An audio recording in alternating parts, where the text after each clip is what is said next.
And welcome back to the Constitutionals Podcast. I'm your host, Chad White.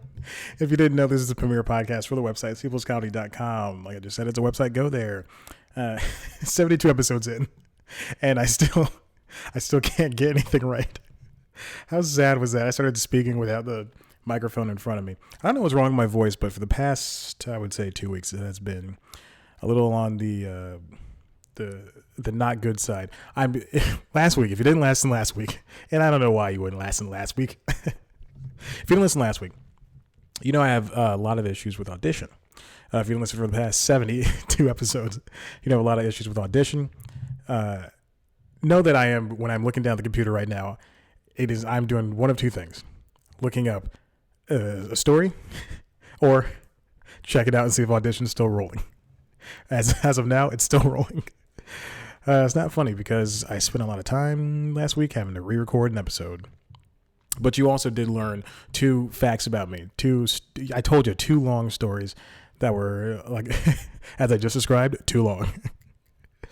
But you knew that I wrote that I wrote a book and some other story that I forgot to talk about that I knew about. Before we get started, I want to talk about this week's sponsor. This week's sponsor, of course, is Emma Willmann from the Comedy Lineup. She's got a new stand-up special on Netflix coming August 31st, which I believe is 2 days from now as of this recording. You can check it out. She's part of the Comedy Lineup with a whole bunch of other comedians that don't really matter because Emma Willmann is who we're talking about today. She's a very funny comedian from New York. She's hilarious. She's on Crazy Ex-Girlfriend for an arc with Valencia, who used to be the ex-girlfriend of one of the main characters. But now she's a lesbian who helps. All right, so Audition did crash in the middle of me doing my thing, doing the sponsor spot. I'm so sorry to Emma, and did not mean it. Anyway, like I was saying about Valencia, she's a lesbian she's now lesbian, who was an ex-girlfriend of one of the main characters, Josh Chan, which is the impetus of the entire show, which is the reason why the entire show starts. Sorry. And anyway, now she does party planning and stuff, and I ruin most of the story, but who cares? I do, because it's a great show. So watch it on Netflix, but also on Netflix, watch the Comedy Lineup starring Emma Willmann. It's a quarter hour, but it doesn't mean it's not a quarter funny. And that is where Audition dropped the last time. I had this whole thing about it not being a quarter funny. It was really good. You missed it. I went on for about 7 minutes. I didn't. It was like 15 seconds. Anyway, quarter hour, 100% funny. Check it out. Fully funny. Check it out. Emma Willmann, Comedy Lineup, August 31st. We also have a new sponsor, and I will take care of that when I find the copy later on in the episode. But you know what? We'll head on in to the whatchamacallits, to the stories. So this past weekend, Drew Michael released a stand-up special over there on the HBO Comedy Network. The HBO released a comedy special with Drew Michael, and it's not like your typical comedy special. It is a special in where Drew's only audience is he's talking directly to the camera, kind of like I'm doing right now. He's talking directly to the camera, except millions of people are watching him. He's talking directly to the camera, and the only audience is his girlfriend, but she's kind of acting within the special. They periodically throughout the special, they have these conversations. Basically they're Skype sessions, and they're just talking really about anything. And it's really cute. And and I don't mean to say that. I don't mean to demean. Am I using that? I don't mean to put down what he's doing, but it's a very cute idea that in between, the set that he's doing, he's performing it, he's delivering it as if it is the same set he's doing in a comedy club, which is very funny. And he has the same mannerisms and everything. So check it out. But I'm saying him and his girlfriend, the parts with his girlfriend are just so realistic and true to life, and a little heartbreaking. And I think it's really a wonderful special. So check it out. I'm halfway through it. I'm going to finish it later on this evening. And it's directed by Gerard Carmichael, and I believe somebody else has a hand in it, but Gerard Carmichael directed it. And it's like I just said, it's Drew Michael in front of a black space talking to you. For the first, I think, 3 minutes is just him and his girlfriend, but you don't see them, and they're just talking over the phone. It's so funny. But yeah, check it out. Drew Michael, HBO. Murder on the Orient Express. Speaking of HBO, I did watch this movie over the course of the last 2 days on the HBO's Murder on the Orient Express. Let me tell you, I wanted to see this movie so badly when it came out in theaters, like so badly. I didn't care about reviews. That trailer did its job, and it sold me on the movie. So much so that I stopped watching the trailer about halfway through. That movie is boring. My God, it is about 25 minutes of boring, and then the murder finally happens. It's Johnny Depp's character. And then we got Kenneth Branagh, who stars, directs, and I think he wrote it as well. Just talking to 12 other people like Josh Gad and Lamar Odom. I don't think that's the right guy. Daisy Ridley. Let's see. That was nope. That was not Lamar Odom. It was Leslie Odom Jr. Oh my God, I'm so stupid. You know what's funny? I was introduced to Hamilton via the Never Not Funny podcast, and that was like a year before it got big, because Anthony Rapp came on Never Not Funny, who was an original Rent, and Anthony told the host Jimmy Pardo and Matt Belknap, he said, no, Hamilton's going to be this next big thing. This guy Lin-Manuel Miranda, he did this play called this musical called In the Heights, and it did really well, but this Hamilton thing is going to be huge.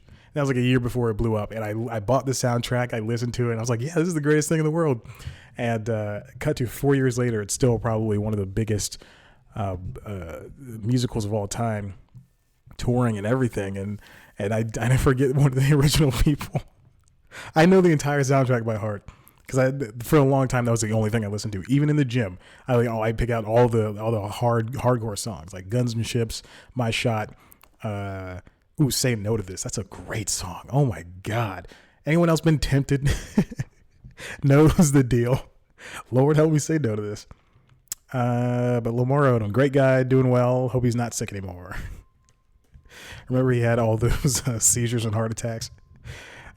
Why am I laughing? Anyway, Murder on the Orient Express is a fine film. Not the best. I definitely, there's going to be a sequel, so if you're excited for that, then good on you. The trailer painted it as this beautiful noir, like beautiful as in aesthetically beautiful, like this 1930s or set film, early 30s set film that's going to have even the poster looks amazing. That's going to have all these neon signs and these beautiful lights and this train and stuff, and then they get stuck. You only see outside every now and then when they want you to see it. But it's this cast is insane. Penelope Cruz, Willem Dafoe, Judi Dench, Johnny Depp, Josh Gad, Derek Jacobi, Leslie Odom Jr., Michelle Pfeiffer, and Daisy Ridley. That's insane. That's one of the greatest casts in movie history. I mean, it's not really diverse, like 3 women and a black. And there's a little bit of racial undertones because it's set in the 30s, and it's still kind of strange. Let's see. But Kenneth Branagh did a fine job of the direction. My issue with him is and I can say this because this is a clean show. It's a self-masturbatory practice with him doing this movie, because there's a lot of lingering shots on his giant mustache that wraps around his face. A lot of over the head dangling shots with the camera up, and you're looking down on the characters, and they're long. And when I say linger, I mean they linger. It's a very long time that these shots will just sit there. In the end, you find out who did it, and you're not really driven yourself to guess. And I think that's what my issue is. Like when I watched the movie, I thought, I want to guess who this is. No. They have so it doesn't get started for maybe half an hour. This movie is already too long. For half an hour, you're introduced to all 12 of the characters, all 13, before Depp is killed early on in the film. And I gotta say, it's fine. It's a fine film. I never want to see it again. There's going to be a sequel coming out next Christmas, 5 days before Christmas. December 20th, 2019, called Death of the Nile. So, Death of the Nile. I don't know what's wrong with my voice. I really don't know. I don't talk all day. Maybe that's it. All right. Let's move on to the next story, because I got a lot to go through. I have a lot to go through and not a lot of time. they're doing construction. Oh my God, the story's gone. No. Okay, so this is a story about Jimmy Kimmel and Megyn Kelly. Jimmy had some things to say about Megyn. Oh, Jiminy Christmas. And he doesn't think that. Here it is. I found it. Salon, you dirty sneaks. Here's the article from Salon that struck it up. He said, late night host Jimmy Kimmel says Megyn Kelly, quote, probably won't make it at the end of the year on NBC. Which is crazy to say because within the past few weeks, her ratings have gone up. Now, I did do a story on News Time in regards to Megyn Kelly's show, that her hour, rather, on NBC not doing well. I think she comes in at the 9 o'clock hour. Yeah. And then at 10 o'clock, it's Hoda and Kathy Lee. And so when she came on, I remember last year when both shows started, when her morning show started or was it earlier this year? Whatever. It feels like 10 years ago at this point. But when her morning show started and when her primetime show started on Sundays on NBC, that show was taken off the air rather quickly because it was getting horrible ratings. And then we have this morning show. They keep in mind, NBC spent hundreds of millions, right? I think, they spent a lot of money. In order to nab her. And I don't think anybody really wanted her when she left Fox News. So I don't know why he spent so much money on her. But over the course of the year, her past few months, her show wasn't doing too hot. So, I mean, they're not going to pull an hour of the Today Show because she's still part of the Today. She's Megyn Kelly Today. She's still part of the Today Show. So what do? You just retool it. You try to revamp. And in Megyn's case, you try to stir controversy, and she's over there talking smack about. I think it was Jane Fonda. Talking about Botox or something like that. Talking about everybody. And now that Jimmy Kimmel's on a tear with Fox News hosts, remember Sean Hannity? Now, I mean, he'll go after anybody. So let's see. Kimmel doesn't worry about his show and how it's aged and everything, or how his other projects have aged. But Megyn Kelly, Megyn Kelly said something, I think maybe last week, right before the story was published, or a week before, about how the Oscars could avoid losing their viewership numbers, and I think it was about politics, like how the host, aka Jimmy Kimmel, who did it for the last 2 years, was talking smack about her president, and this is what she had to say. I'll say one thing: if the Oscars want better ratings, they should really consider stopping the political speeches, because I think a lot of us don't tune to get a lecture on politics. We're looking to have a moment of escapism at an award show. We want to hear politics. Tune into cable news. Okay. And I would say, I'm going to keep going. This is hilarious. And I would also say for the record, maybe choose a host, because the last time around they had Jimmy Kimmel. I know a lot of people love Jimmy, but he's openly said he has disdain for Republicans, that they're stupid, and he doesn't want them watching his shows if they disagree with any of his opinions. That does not tend to help your ratings. Kimmel shot right back. You know what happens? You talk smack, get shot. Replace smack with the real S word. Kimmel was not impressed. Quote, isn't it funny to hear someone like Megyn Kelly, who based on her ratings probably won't make it to the end of the year on NBC, talking about anyone else's ratings? Network television is in decline. Yes, and he just goes on a spiel. There's a lot of shows to watch, yada, yada, yada, all that stuff. Maybe if they shorten the show, it will cause an artificial spike in the ratings. But that's just how it's going to go. The audience is going to get smaller and smaller every year. Yeah, this is true. Megyn Kelly is out here talking smack when she shouldn't be talking smack, because her ratings are not even good. You know who watches Megyn Kelly today? People in waiting rooms at doctors' offices, people at the hospital, people at their pediatrician with their children, and drunk housewives and house dads, because it's 2018. So those are the people that watch Megyn Kelly today. She's coming out here attacking Jimmy like that. Jimmy's been doing this longer than you, child. Actually, I don't even know. I don't even know Megyn Kelly's deal. Oh, God. All right, let's move right along. Oh, God, we're just bumping along today. I have 2 more stories to talk about. I'm not doing the last thing I wanted to do because that was when I had no stories. I mean, it's just, going back to the Megyn Kelly thing. If I have low ratings on both this podcast and on News Time, with the exception of, I'm going to check my phone right now. I'm not being rude, but I have the YouTube Studio app for C Plus Comedy's YouTube channel, and there are videos that I do that just stand out among every other video I've ever done.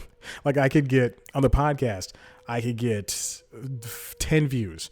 Okay, for the podcast on the YouTube for the video podcast rather, I could get 10 views, but then I could do an episode of News Time that is about, like the last one, Adam versus Fandango versus Movie Pass, the Battle for Your Tickets, that came out in July, I believe, or 2 months ago. Yeah, July.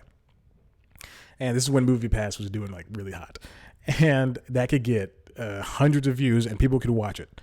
Hundreds of views. I have a couple of videos with thousands of views. It's crazy. And but then you have the videos that just don't do well, or some that do well just for the heck of it. I have a video with 1,200 views. It's a documentary I made, 11 minutes to almost 12 minutes, talking about how to find a Nintendo Switch in Atlanta, and people really liked it. I did a Pretty Little Liars Baby Daddy parody that people liked. That was not liked for a long time, but people liked it in the end. I did a review of Zootopia, the only video review I've ever done. I did for On Comedy's, 2 of On Comedy's videos have the highest views for the entire channel. It's crazy. But I'm not going to come out here and talk smack about who's a YouTuber, who's a famous one, MKBHD. I'm not going to come out here and talk smack. I mean, yeah, he does recycle stuff, the specs directly from the sheet of paper about a computer or about an iPhone. Yeah, he does just read off that information and doesn't give anything new. But I'm not going to come out here and talk smack about him. Such a specific beef I have with that guy. I mean, I really like him. We're the same age, but he just recycles information. I'm still subscribed to him. I still watch his videos. He just recycles information. He doesn't add anything new. The thing you watch him KBHD. His name is Marquise Brownlee, black guy from New Jersey. Really nice, really wonderful. I love his stuff. He makes great videos, but you watch him just for the crispiness of the videos. And that's a word that he uses, crispy. You watch him just for the crispiness of the videos. You don't really watch him for anything else. You watch him for the stuff he has and the crispiness of the videos. He's got a Tesla. He's my age. He's a year younger than me. He's got a Tesla. He's got a great job. He's making millions of dollars. But I'm not going to come out here and talk smack about him because that's rude. That's a rude thing. That's a rude thing to do. Let's choose somebody else. Good Mythical Morning. GMM. Now, I'm not a child, nor am I a fanciful adult. But by gone it, I love those guys, Rhett and Link. They're very nice. They came on Never Not Funny one time. They were very nice. They do clean comedy on YouTube. You don't have to curse. They're subjective sometimes, which is fine because they're adults. They're adult men. But you know what? They're nice guys. And I subscribe to them because they're nice. Do I watch the videos? Maybe once every few months. There's one video. This morning they had a Kobe Bryant was in one of their episodes. And you know what? I watched 10 seconds of it. I said, I get the point, and I turned it off. I should throw him a like at some point. Oh my gosh. But you know what? I'm not going to come out here talking smack about those guys because they don't deserve it. They're nice. Everybody's nice. I just had to restart the camera. I'm going to stop mentioning it the day I have to stop doing it. All right, so I vamped for a few minutes. I'm going to move on to the last few stories. So ESPN has been in the news as of late after being bought out by AT&T. Am I right? Am I right? No, they're not a Warner company. Oh my gosh. Okay, so ESPN has a new president. His name is Jimmy Pitaro, and this happened a couple of weeks ago, about a week ago, or a week and some change. This guy is so ready to comply with the demands of the NFL. He is so down. He doesn't care about only thing he wants to do is gain the viewership of their NFL games. And he is so excited to sit down and talk about the league and not cause any controversy. Here's what he's saying about ESPN's relationship with the league. I spent a lot of time with league executives. The relationship is incredibly important to us. That programming cuts across everything we're doing on the studio side, on the original content side, and we've made that very clear to the NFL.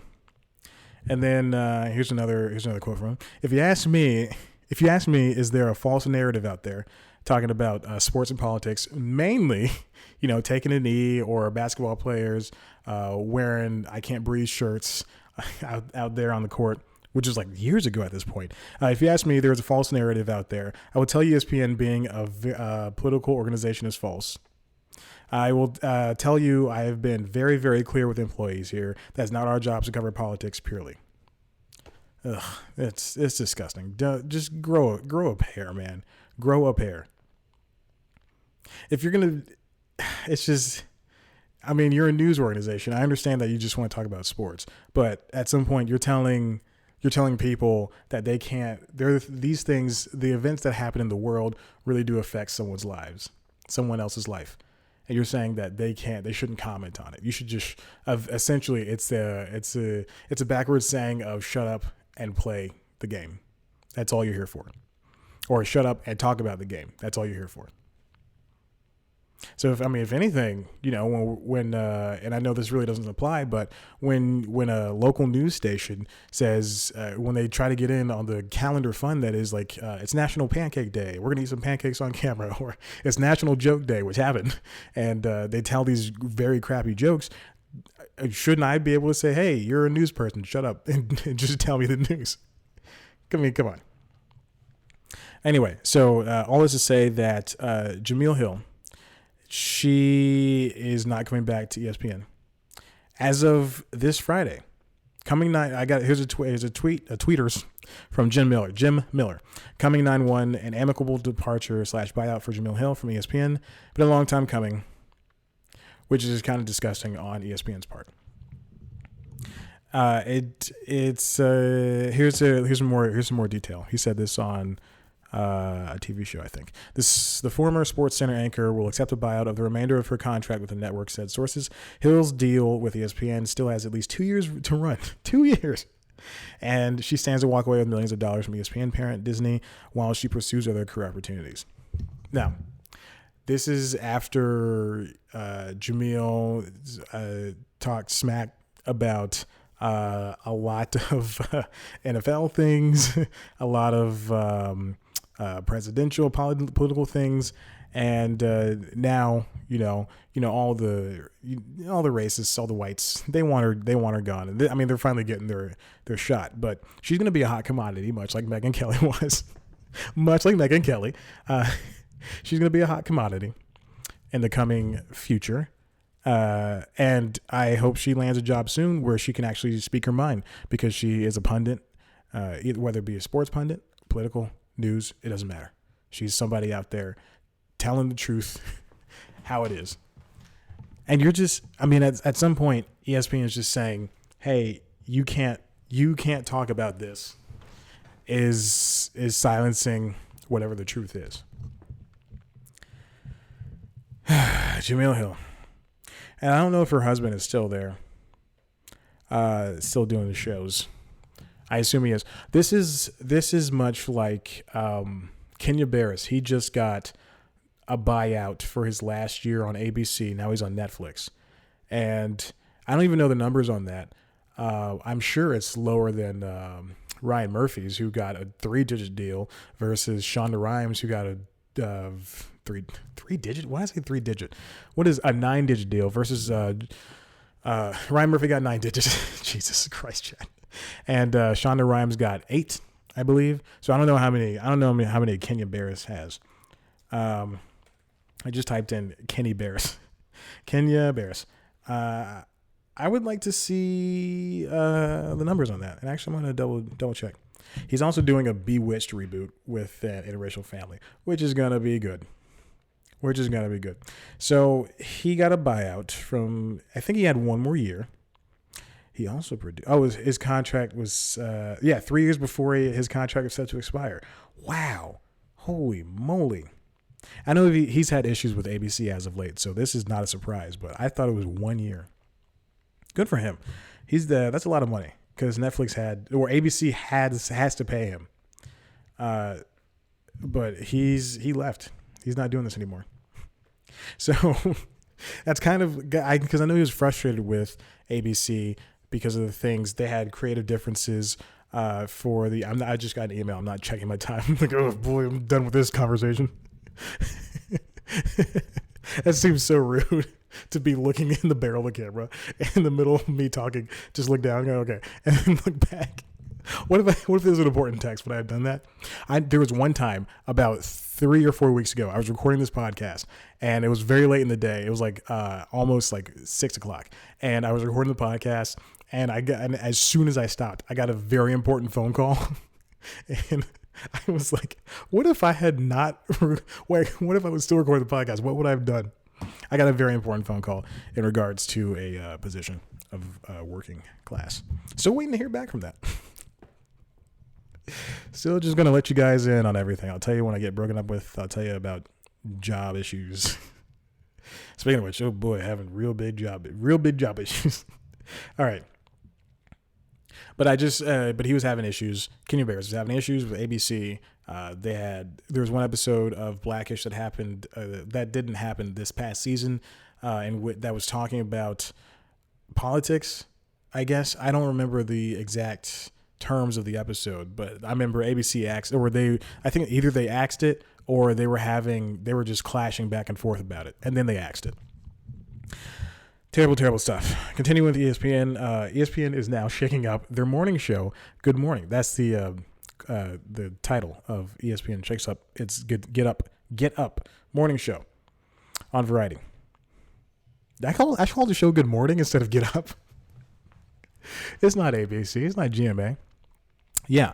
They are changing everything up. Michelle Beadle is leaving the show, which is she's staying with ESPN, but it's very weird that she's leaving the show. She actually left her last episode was today, and she's going to move to LA to focus more on, quote, intently on her other duties at ESPN as the host of its popular NBA Countdown. Now, Get Up, if you haven't seen it, it's Jalen Rose's show. Well, it was Jalen and Michelle's show. Jalen Rose's show, a morning show that was, I think, 3 hours long. It's a very long show.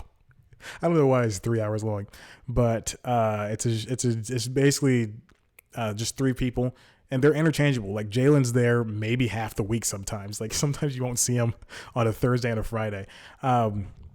And they just sit around, they talk about the sports news of the past 24 hours or the coming 24 hours or the future, whatever. That's how it works. That's how news works.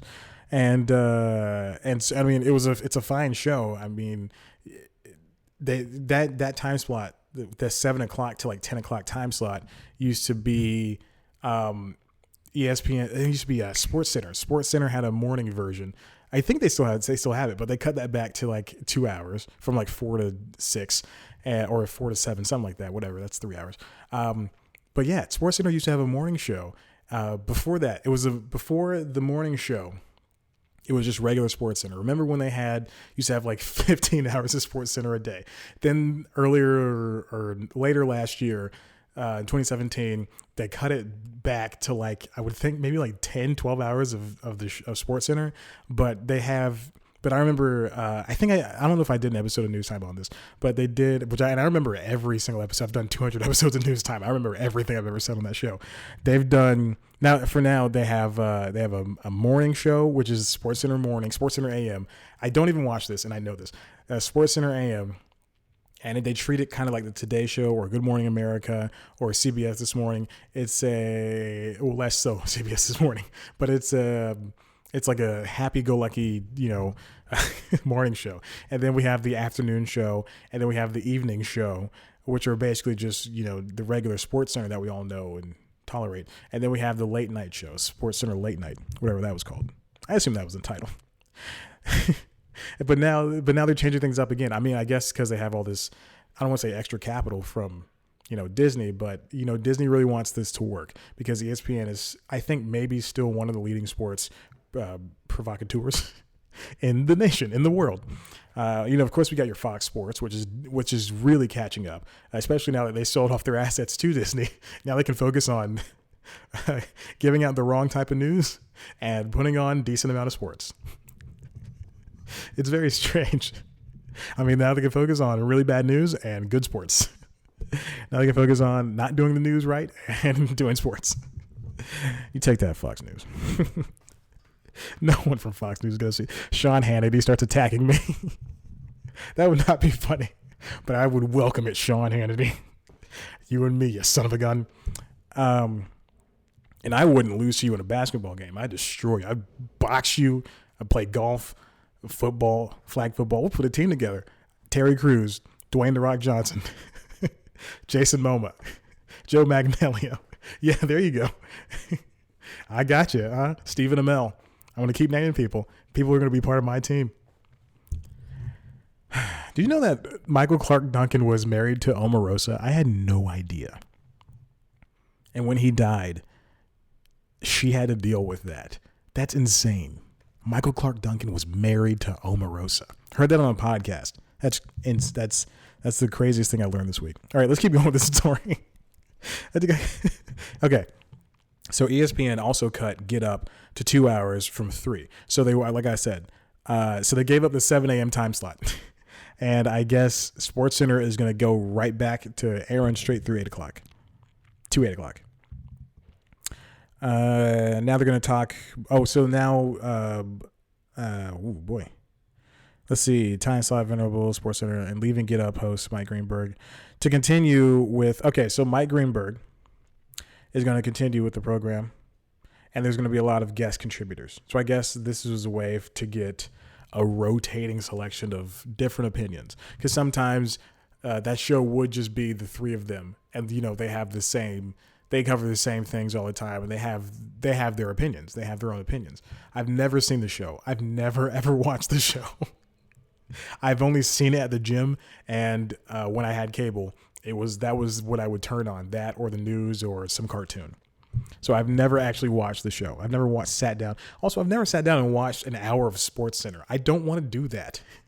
Who wants to sit down and say, "Oh boy, let's see what Scott has to say, what Mr. Scott has to say. Let's see what this guy has to say." I don't even know the contributors. I'm not gonna lie. I don't even care. Like I've sat down and watched an hour of CNN. Boy, oh boy, they wouldn't hire me, so I'm gonna talk straight smack about them. I got to 3 different interviews with them. 3 phone, in person, and you people still won't hire me? I mean, come on. Anyway, here's what Connor Shell, the ESPN executive vice president who oversees content, said about the show. "We remain very committed to Get Up, and the show continues to provide important context, wide-ranging expertise, and strong analysis and opinions," which is true. The last 2 are true. I don't know about the important context. I mean, that's just people giving their opinions. Led by Mike Greenberg, Jalen Rose, and a very talented, hardworking team. Take Michelle out immediately. It remains a central part of our revamped morning lineup. And I guess they can afford to do this right now because it is the summertime. Sports are slowing down. Football is starting up, but it's the preseason. Dallas is 0-3. No one really cares. Arizona's 3-0. I think the Raiders are doing fine. Colts losing. The Eagles, they're terrible. We keep naming things. I don't know about the Falcons. I haven't seen any of the scores for that. But right now is an important juncture. Baseball there are 900 games in. Hockey's not around right now. NBA is in a summer league, or they're coming out of the summer league. NFL's preseason. So you really or soccer is dead. So you really just have nothing else to really talk about. When I still had cable, which was just a few months ago, I was watching Good Morning Football every morning. I love Good Morning Football. It's such a good show. With Grant, the only reason I watched it was because of the contributors.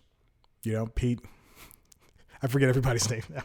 I haven't seen it since like May. It's so sad. I haven't seen it all summer. But anyway, all that to say, what did they talk about? Is there a Brian on that show? There's woman Kate. I believe that's her name. She's great. I like her. I like all of them. It's very hot. It's like this right now. I don't know what's good. Is it the light? It's the light over there. It's very hot. Should I continue the show? ESPN Variety writes, has, at least so far, not been able to move up with Get Up. The show launched in early April and has been hard-pressed to generate an audience on par with ESPN's grander goals for the program. I think that's the problem is because it was 3 hours long. That show should have started out as an hour. That's what Sports Nation did. Sports Nation was an hour. It was an hour and it was live.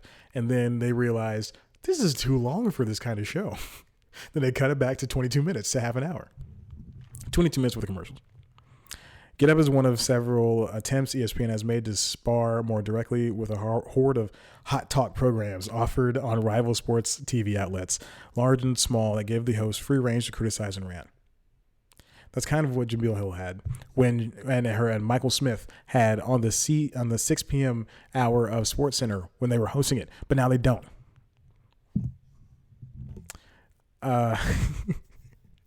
ESPN via Variety says that Hill and Smith show for the 6 p.m. hour SportsCenter was a mismatch of anchors and format. The hosts were told after several months on air to focus more on scores and games and not commentary, and was scotched in January. What does that mean? Does that mean turned off? Canceled? What is scotched? I'm going to start using that. The show was scotched. Yeah, she left SportsCenter in January. That's right. Anyway, let's see. Continuing on. They shot in Connecticut? The network has been eager to move its production beyond what it can do from its headquarters in Bristol, Connecticut, and Get Up was the first of the series of shows designed for the new New York facility. Okay, yeah, I was about to say, that doesn't make sense because I know Jalen doesn't live in Connecticut. Nobody would choose to live in Connecticut. Wow. First Take is moving to New York in September, which Stephen A. Smith is going to continue hosting that in September. Crazy. Okay, so anyway, but Get Up has been plagued by criticism from the start. The host chemistry has been called into question, and ESPN has seemed particularly eager to keep Get Up from crossing into the lifestyle entertainment territory, typically mined by Good Morning America and Today. It's a line the network has walked in the past after it launched an ESPN2 morning program called Cold Pizza that sent correspondents to Golden Globes and political conventions. Ooh, boy. I don't want you doing that last part. Jesus. On most days, Get Up has failed to capture more than 300,000 viewers, making it tough to feed audiences to late morning and early afternoon programming. I think that is definitely one of the bigger issues, was that it was 3 hours long. It should not have ever been that long. That is too long for a show of that caliber. ESPN is barely 3 hours long. They cut it to 2. Is barely. That's crazy. Who wants to watch somebody talk about sports for that long? And not even the hardest of course of sports fans want somebody to do that. I don't want a podcast to be 3 hours long. And I love podcasts, with the exception of, there was one podcast episode of You Made It Weird with Pete Holmes. He talked to Matt Myra for, I think, like 3.5 hours straight. And that was a great episode of that podcast. But I don't want to see that again from anybody. 3 hours is too long. Speaking of which, 38 minutes is too long for this show. I'm 8 minutes over. All right, before I hang up, I want to keep doing that. Before I hang up, I have another sponsor for this week. This is Gossip. Gossip is a Stitcher Premium TV show. What am I talking about?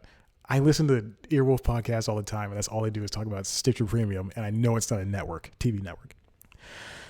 Gossip is the first ever scripted comedy soap opera podcast, and it debuted earlier this summer. 12 episodes right now. You can listen to them all. Creator and star Allison Raskin developed it with Stitcher and mid-roll, and the reviews are overwhelmingly positive. The Guardian said, imagine the love child of Desperate Housewives and Sex and the City in the podcast form, and you have got Gossip, which is true. Gossip is, there's a lot of people in that show. You should definitely check it out. And if I could find the people right now, I will give you the names of the people who have appeared in the show. Because you know what? It's got a lot of comedy people that you would know and love. Now, it stars a lot of people, but only 3 of them are the main stars. Gossip centers on the 3 unlikely female friends: Valerie, who's played by Victoria Rowell; Mia, who's played by Amanda Perez; and Bethany, who's played by Allison Raskin herself. Each week they meet at the Golden Cup Coffee Corner to drink coffee and share the latest gossip floating around their not-so-traditional urban town of Golden Acres. You can listen to gossip on all of the podcasts places, mainly Stitcher, but if you want to listen to it on Pocket Cast, you can do it there. Listen to it on iTunes, you can do it there. On whichever one you want. Guys, I'm struggling so hard to find this, whatchamacallit. The group of people who have been in the show. Anyway, the camera just cut off on me. So, you should check it out. So here are some people who've been in the show. Emily Heller, Tawny Newsome, Dan Lippert, Amanda Lund, John Gabris, Pete Gardner. So many people. Peter McKenzie, Adam Blake. So many people have guested on the show. And I think you should check it out. Gossip. Binge all episodes right now. Stitcher or anywhere you get podcasts. And I promise next time I do this spot, it'll be better. Thank you for listening to the Constitutionals podcast. If you like what you heard here or saw, you can go on over to cpluscomedy.com where there's some stuff, I'm sure. You can follow us on Twitter at cpluscomedy. Follow me on Twitter at ChadBlackWhite. Like us on Facebook. Continue listening to this podcast, but also head to the YouTube page, youtube.com/cpluscomedy, where you can get our premiere show News Time, as well as a video version of this podcast. The premiere show is called News Time. It's a new show. I do it every single week. It's a wonderful show where I cover entertainment news. This week's episode is about Billboard's new way to count streams. Streams are great. You like streaming music? You have to stream an album 1,250 times in order to make it look like you bought it. There you go. I just had a hiccup. Tastes like cereal. Okay.